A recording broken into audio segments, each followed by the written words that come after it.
我是艾可，料理老师。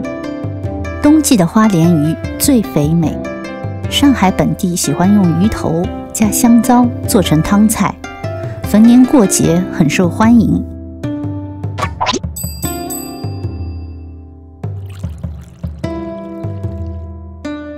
鱼头去鳞洗净后抹盐，腌制10分钟入味。五花肉切片备用。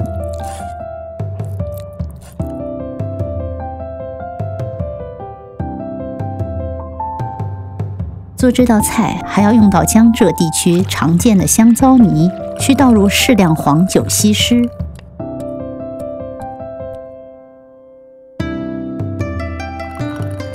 过滤成汁再用，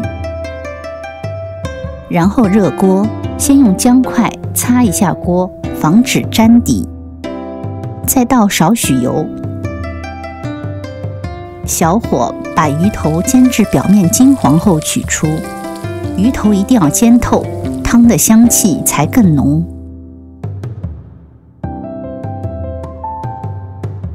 锅底留油，下五花肉片炒香，再放小葱段、姜片、八角翻炒。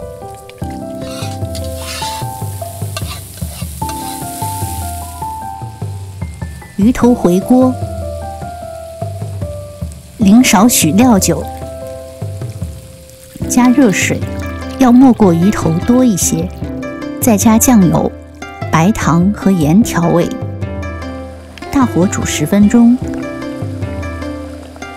这样烧出来的汤汁才会浓郁。烧至汤汁略微浓稠时，下粉皮，煮至微微卷起，撒蒜苗段，加适量芝麻油和白胡椒粉，再淋入香糟汁，一道香浓醇厚的糟香鱼头汤就做好了。